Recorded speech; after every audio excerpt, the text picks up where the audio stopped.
Hello students, welcome to your channel CBSE English classes. I hope you all are good, and in today's video lecture I have picked up something different, which is a CBSE poem from 9th standard. This is the first poem, The Road Not Taken, which has been written by Robert Frost. Robert Frost is actually a nature-loving poet, and he has written a number of such poems which has got a deep theme, and this is one of the poems. However, if I talk about this particular poem, then this was written in quite a jesting way by Robert Frost for his friend with whom he had gone for a walk and who was quite indecisive about which road to choose, where a road was diverging into two parts. So, the road not taken. Here we need to understand this title first of all, which is saying the road not taken, which means the road which was not taken, or the road or the option or the alternative which was not taken. Later on, actually this poem was written in 1915, and later on this poem was read with quite a deeper meaning, and it was understood as well on that comprehensive note. How this title of the poem is so much relevant with our day-to-day life, and how at times we remain in a kind of a dilemma, or which you can say kashmakash, or a kind of a situation where you have got two situations and two alternatives, and you remain confused about it, which way to go, which alternative or which option to choose, and you are not able to decide. You remain in the state of dilemma, you remain in that state of confusion. And because it is a human tendency to think in this manner, that grass is always greener on the other side of the fence. We tend to find the grass on the other side always greener than the grass on our side, which is a proverb, and which simply means कि हमें अपने आप से ज़्यादा दूसरों की चीज़ें अच्छी लगती हैं. हमें उस सर्कमस्टेंस से ज़्यादा वो सर्कमस्टेंस अच्छा लगता है जो नहीं है. हमें वो पसंद आता है, वो अच्छा लगता है, वो बेटर लगता है जो हमारे पास नहीं होता, जो दूसरे के पास होता है, या जो डिसीजन हमने नहीं लिया, या जो फील्ड, जो ऑप्शन, जो अल्टरनेटिव हमने चूज़ नहीं किया, हमें हमेशा वो ज़्यादा बेहतर लगता है उसके कंपैरिजन में जो हमने चूज़ कर लिया. So this is a human tendency that we always find the grass on the other side greener than the grass on our side. So this human tendency has been described very beautifully in this poem. Although the poet had started this poem and written this poem in a jesting way, but he ended up giving a deeper meaning to this. So you would be able to correlate how in everyone's life at one point of time or the other, this situation arises when one is not able to decide which way to go, what to choose, what to do, and there are two alternatives, and you will find yourself stuck there, and you will not be able to decide कि इसमें से कौन सा सही है. For example, I can give this to you as an example. You being a student will be able to understand it in a better way. Like, you have got the two fields, that is the commerce field and the maths field. If you choose the commerce stream, you'll end up being a CA, doing MBA, or doing anything which is related to commerce stream. However, if you take up maths and science, then you'll end up being an engineer. If you take up maths and go for BTech, you'll end up being a doctor if you take biology and perform that good in bio in this field and you are interested in that. So it's not necessary that you end up being a doctor or an engineer or a CA, but I'm telling you that these are the options which are available to you and which you can go for if you choose this particular field. But what happens in general, for example, if you choose maths and you end up doing BTech and you become an engineer, then you will have this regret somewhere or the other ki, why didn't I go for medical? Why didn't I choose bio? Why didn't I read bio? Why didn't I go for this field of medical, and why didn't I become a doctor? So this is a human tendency that what you actually end up becoming, you do not feel gratified or satisfied with that, and you always long for something or wish for something which you didn't do, which you didn't go for, which you didn't choose, because you are always more interested in what you didn't choose. You keep on thinking of the consequences that might have been if you had chosen that alternative, because you know about the consequences of that particular option which you have already chosen. So you think about the consequences of that alternative which you have not chosen, and this is a human tendency. And therefore the poet has written this poem with the title The Road Not Taken. That means the option not chosen, the alternative which you have not chosen. So here the poet is talking about the road which was not taken, or the alternative which was not chosen. Let us start the poem now. Before I start, let me tell you that there are two figures of speech that have been used in the entire poem. One of them is metaphor. Metaphor is a figure of speech which makes a comparison between two things directly without using any word like or as. And here you will see that the poet has compared the road to such a situation like two roads diverged. इस चीज़ को, दो roads को यहाँ पर actual में poet ने metaphorically compare किया है दो ऑप्शंस से। ज़िंदगी में अक्सर ऐसा होता है कि हम किसी ऐसी सिचुएशन में आ जाते हैं, किसी ऐसे स्टेट में आ जाते हैं जहाँ पर हमारे पास दो रास्ते होते हैं, दो ऑल्टरनेटिव्स होते हैं, और हमें उन दोनों में से किसी एक को चूज़ करना होता है, क्योंकि हम अकेले इंसान हैं, हम एक इंडिविजुअल हैं। मैं एक इंडिविजुअल हूँ, एंड एज एन इंडिविजुअल मैं दो रास्ते पे नहीं चल सकता, मुझे कोई एक रास्ता ही चूज़ करना होगा। और इसलिए क्या होता है कि उस सिचुएशन में एक कशमकश सी हो जाती है, which means a confusion, a dilemma. तो यहाँ पर कुछ ऐसा ही हुआ है पोइट के साथ। और दूसरी फिगर ऑफ स्पीच जो है वो है इमेजरी, जिसका मतलब होता है टू विजुअलाइज और picturise something which you read. तो यहाँ पर स्टेटमेंट को पढ़ के the readers will be able to visualise और पिक्चराइज अ सीन, और इमेजिन कि कैसे दो रोड्स जो हैं वो डाइवर्ज होके जा रही होंगी डिफरेंट डायरेक्शंस में। Let me also tell you that here you will see that a speaker has been used in the poem. That means there is a speaker in the poem. So we have to understand it in this manner that either the poet himself is the speaker, or there is a speaker in the poem who is representing the thoughts or the opinions of the poet. So this is what we need to understand, that these statements are the opinions of the poet himself.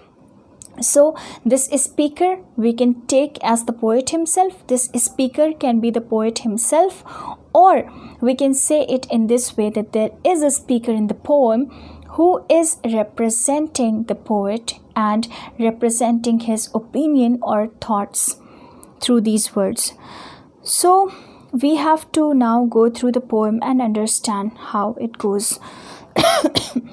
Two roads diverged in a yellow wood, which means दो roads जो हैं वो diverge हो रही हैं या फिर divide हो रही हैं और दो different directions में जा रही हैं. In a yellow wood, wood refers to a forest, and yellow wood is your forest in the autumn season.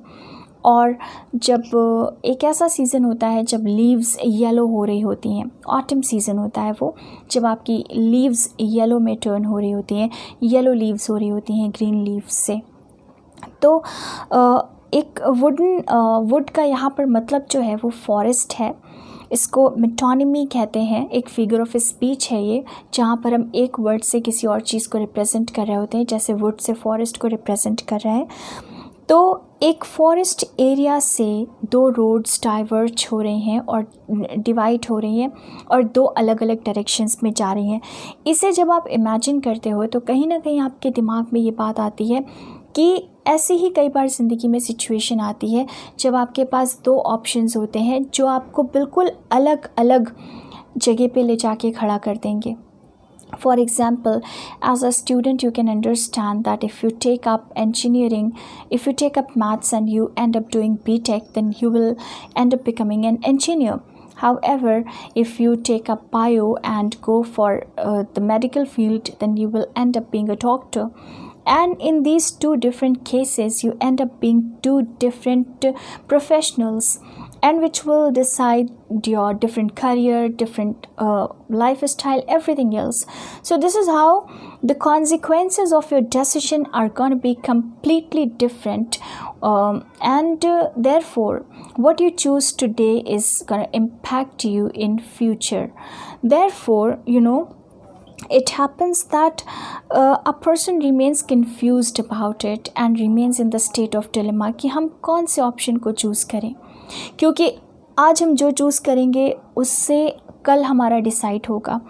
और it is a human tendency that we as human beings tend to think in this way that grass is always greener on the other side of the fence, which means we are never happy with what we have, with what we decide, with what we get, with what we face. But we are always more concerned about the other side of the grass, which does not belong to us. And we find that grass greener, more lively. हमें ऐसा लगता है कि उसकी ज़िंदगी ज़्यादा अच्छी है। अगर ये फील्ड चूज़ करते तो ज़्यादा अच्छा होता, अगर वो घर मेरा होता तो बहुत अच्छा होता। अगर आप इंडिया में रह रहे हो, आपका फ्रेंड अमेरिका में रह रहा है, तो आप सोच रहे हो अमेरिका की ज़िंदगी कितनी अच्छी है, कितना अच्छा होता अगर मैं अमेरिका में होता। हो सकता है एट द सेम टाइम आपका दोस्त सोच रहा हो कितना अच्छा होता अगर मैं इंडिया में होता। तो इस तरह से यू सी कि how it is a human tendency that we tend to feel that the grass on the other side of the fence is always greener and better, and which simply means, which is a proverb, and which means that we are never as much happy with what we have as we feel, for that which we do not possess and which belongs to others. तो हम कभी उतने खुश उस चीज़ में नहीं होते जो हमारा है, जो हमारे पास है। हमें हमेशा ये अच्छा लगता है कि हमारे पास ये होता जो हमारे पास नहीं है। वो जो उसके पास है वो ज़्यादा अच्छा है, उसकी लाइफ ज़्यादा अच्छी है। तो इसीलिए हम बहुत ज़्यादा डिस्टर्ब हो जाते हैं और बहुत कंफ्यूज्ड होते हैं ये सोच के कि कौन सी रास्ते पे जाना चाहिए। सो because I do not have CBSE books, so I have to find out this text of the poem in the mobile phone. Anyways, let's go ahead. Two roads diverged in a yellow wood. तो दो roads जो हैं वो divide होके जा रही हैं दो डिफरेंट डायरेक्शंस में। And sorry, I could not travel both. So as I had told you that there is a speaker in the poem, and that speaker is being referred to as I. Obviously, the speaker is using this word I for himself and saying that I, being an individual, cannot choose both the alternatives or options or roads to go, and I as an individual will have to choose either of the roads or one of the alternatives in life as well, when we are taking it in a deeper meaning or metaphorically for other things. So कोई भी इंसान, अगर एक इंसान यहाँ पे खड़ा हुआ है, दो रोड्स जा रही हैं, तो वो एक इंसान दोनों रोड्स पे एक साथ नहीं चल सकता। उस इंसान को दो रोड्स में से कोई एक रोड ही चूज़ करनी पड़ेगी, क्योंकि वो एक इंडिविजुअल है और वो एक ही रास्ते पे जा सकता है। उसी तरह से हमारे पास दो ऑप्शंस होते हैं, लेकिन ज़िंदगी में हम दोनों ऑप्शंस को चूज़ नहीं कर सकते। एज एन इंडिविजुअल हम एक ही ऑल्टरनेटिव को चूज़ कर सकते हैं। या तो हम बीटेक कर सकते हैं, या मेडिकल में जा सकते हैं, या सीए कर सकते हैं, या एमबीए कर सकते हैं। एक इंसान at a time MBA, CA, BTech और सब कुछ नहीं कर सकता। उसे कोई एक फील्ड ही चूज़ करनी होगी, चाहे वो करियर ऑप्शन हो, चाहे वो ज़िंदगी में कोई और ऑप्शन हो। उसे किसी एक रास्ते पर ही चलना होगा, क्योंकि वो एक इंसान है और वो एक ही रास्ते पर चल सकता है। लेकिन ह्यूमन टेंडेंसी के हिसाब से जब वो एक रास्ते पर चलता है तो वो at the same time regret feel करता है इस बात के लिए कि शायद दूसरा रास्ता चूज़ करते तो उस पर ज़्यादा अच्छी ज़िंदगी होती, ज़्यादा अच्छे कॉन्सिक्वेंसेस मिलते। लेकिन ये सिर्फ इसलिए होता है क्योंकि ये हमारा नेचर है। तो यहाँ पर इस बात को स्पीकर ने एक्सेप्ट भी किया कि सॉरी, हम चाहे भी तो भी, मैं चाहूँ भी तो भी, मैं दोनों रास्ते पे नहीं चल सकता। And be one traveller long I stood, और क्योंकि मैं एक ही ट्रैवलर हूँ, एक इंसान हूँ, मैं यहाँ पर खड़ा होकर बहुत देर तक सोच रहा हूँ कि किस रास्ते को चूज़ करूँ। लॉन्ग आई स्टूड, मैं बहुत देर तक खड़ा हूँ। And looked down one as far as I could, और जितनी दूर मैं देख सकता था मैंने देखा दोनों रोड्स को। That means I was trying to foretell or predict the consequences of my decision that I would take. So metaphorically देखो, अगर ऐसे देखा जाए तो जितनी दूर तक देख सकता था, स्पीकर देख रहा है कि अगर इस रास्ते पे चले तो कहाँ पहुँचेंगे, इस पे चले तो कहाँ पहुँचेंगे। लेकिन मेटाफोरिकली अगर हमने ये डिसीजन लिया तो ये हमें कहाँ लेकर जाएगा, इसके क्या रिजल्ट्स या रिपरकशंस या कॉन्सिक्वेंसेस होंगे, या ये डिसीजन लिया तो इसके क्या रिजल्ट्स या रिपरकशंस या कॉन्सिक्वेंसेस होंगे। सो बहुत देर तक हमने ये सोचा, to where it bent in the undergrowth. इसका मतलब हमने रास्तों को तब तक देखा जहाँ पे रास्ते अंडरग्रोथ का मतलब है हाइड नहीं हो जा रहे थे, अंडरग्रोथ में बेंड नहीं हो जा रहे थे, जहाँ पर रास्ते हमने वहाँ तक रास्तों को देखा। इसका मतलब हमने रास्तों को उस पॉइंट तक देखा जिस पॉइंट पे रास्ता हिडन नहीं हो गया, अंडरग्रोथ में नहीं चला गया, या हमसे मेरे सामने से हाइड नहीं हो गया। To that extent, I continued to see that way, which simply means metaphorically that the speaker had been continuously thinking about the consequences or the outcomes or the repercussions of his decision that he would take. And he was thinking to that extent ki how far, his life would get impacted with this decision that he takes today. And he was trying to predict it. This is what the poet is saying here. So the first stanza comes to an end, and now let's move on to the second stanza. Then took the other one just as fair, and having perhaps the better claim, because it was grassy and wanted wear, though as for that the passing there had worn them really about the same. Then took the other, which means ki after having seen the first road, the poet saw the other one. अब जब poet ने या speaker ने दूसरी वाली road को देखा, पहली वाली रोड को देख लिया, प्रिडिक्ट कर लिया, कॉन्सिक्वेंसेस जज कर लिया, उसके बाद दूसरी वाली को देखा। जब दूसरी वाली को देखा, एज जस्ट एज फेयर, इसका मतलब दूसरी रोड भी उतनी ही अच्छी लग रही है। देखो, जब तक कि आप चले नहीं हैं उस पर, आपने उस लाइफ को जिया नहीं है, उस ऑप्शन को चूज़ नहीं किया, उसके कॉन्सिक्वेंसेस को फेस नहीं किया, तब तक आप नहीं डिसाइड कर सकते कि कौन सी ज़्यादा बेटर है।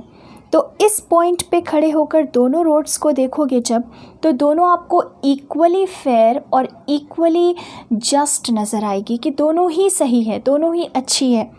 And having perhaps the better claim, okay, लेकिन दूसरी वाली रोड थोड़ा सा बेटर क्लेम कर रही थी, मतलब ज़्यादा बेहतर थी, ज़्यादा अट्रैक्टिव थी।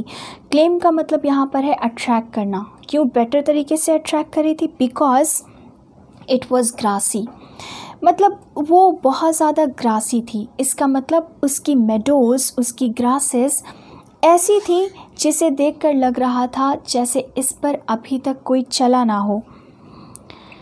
एंड वॉन्टेड वेयर का मतलब है it still wanted people to walk upon itself. It was yet not walked upon. उस पर अभी भी ज़्यादा लोग चले नहीं हैं. What does it mean? It metaphorically means that when there are two options with you, one of the options can be such which is a rare one and which is generally not opted by people. And it needs to be opted by people, it needs to be walked upon, it needs to be chosen by people. And because it is rarely chosen by people, it is kind of new, it is kind of fresh, it has the grasses that look fresh and new and that still need to be walked upon or chosen. So you can understand कि दो रास्तों में से एक रास्ता ऐसा है जो थोड़ा रेयर है, एक ऑप्शन ऐसा है जो जनरली कोई चूज़ नहीं करता, जिस पर लोग जल्दी चलना पसंद नहीं करते, जिस पर जल्दी लोग चलते नहीं हैं. It still wanted wear it means it still needed people to walk upon itself, though as for that the passing there had warned them really about the same. But जब आपको ऐसा फील होता है और फिर आप दूसरे रास्ते को फिर से देखते हो कंपेयर करने के लिए उससे, तो आपको ऐसा लगता है कि नो यू नो जब लोग यहाँ से गुज़रे हैं तो उन्होंने इस रास्ते को भी उतना ही ज़्यादा यूज़ किया है. Though as for that the passing there, जब आप वहाँ आपको ऐसा लगता है कि वहाँ से जब आप पास करोगे तो आपको ये लगेगा कि नहीं, दोनों रास्ते इक्वली चोज़न भी हैं, नहीं इस रास्ते को भी यूज़ किया गया है, इस पर भी लोग चले हैं, इस ऑप्शन को भी चूज़ किया गया है, ये भी ऑप्शन यूज़ हुआ है.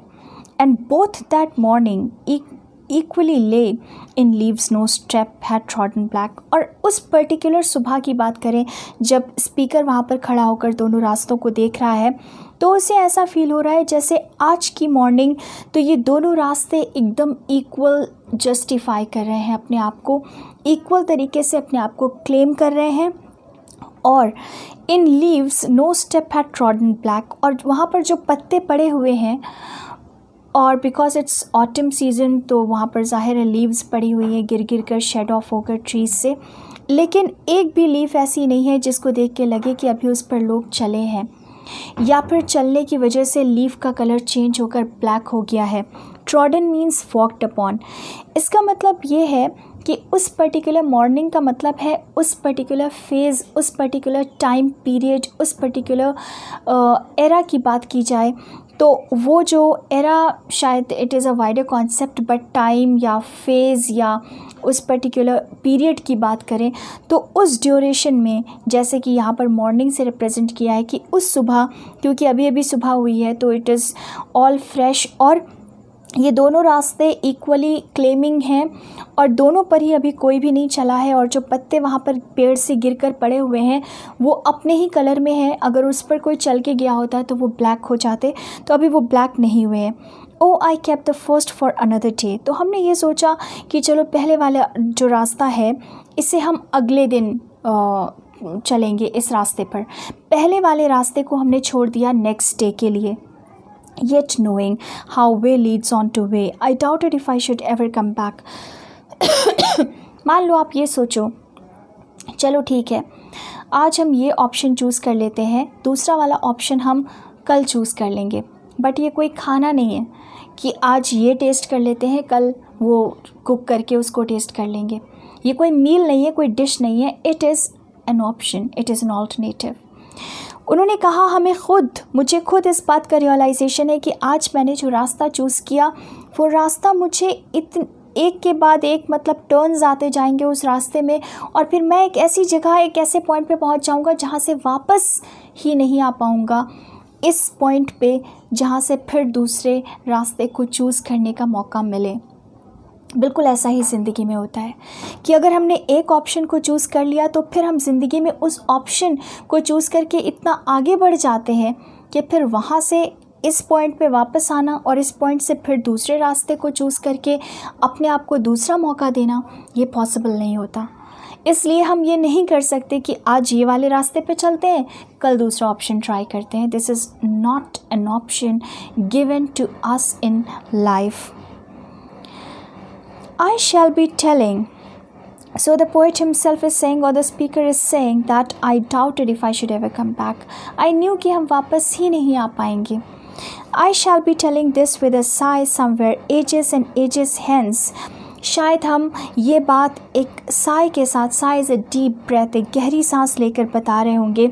एजेस एंड एजेस, हेंस का मतलब है एजेस एंड एजेस आफ्टर, और फिर ये होगा कि वक्त तो वापस आएगा नहीं, और फिर बहुत से एजेस के बाद, सालों के बाद, एजेस का यहाँ पर मतलब है बहुत सारे ईयर्स के बाद, सालों के बाद, प्रॉबली अपनी ओल्ड एज में, जब तक वो डिसीजन पूरी ज़िंदगी को इम्पैक्ट कर चुका होगा, तब हम एक गहरी सांस के साथ ये बता रहे होंगे अपनी फ्यूचर जनरेशन को कि दो रोड्स थी, दो ऑप्शंस थे जो कि डिवाइड होकर दो डिफरेंट डायरेक्शंस में जा रहे थे, और हमने उस ऑप्शन को चूज़ किया जो हमें ऐसा नज़र आया कि ये रेयर है, इसे जनरली लोग नहीं चूज़ करते, नहीं ट्रैवल करते इस पर, और हमने उस रेयर ऑप्शन को चूज़ किया, and that has made all the difference. And that is the reason today I am here where I am. But if I had chosen that road which I have not taken, or which I had not taken, then probably I would have been completely different in life. And there would have been completely different results or consequences or impact upon my life. Life itself would have been completely different if I had chosen the road which I had not taken. So this is what I would be telling to my generation, to my other generation. So it means the speaker is eventually not satisfied with what he decides and tends to think that the decision which was not taken, or the option which was left, would have probably turned out to be a better one. Because we tend to think in this way that grass is always greener on the other side of the fence. So I hope you have understood this poem, which is giving the theme of dilemma or a state of confusion between two alternatives through this metaphor of the two roads, which is a figure of speech, and there is a simile as well used as a figure of speech in the poem. I hope you have understood the poem. Thank you so much for watching.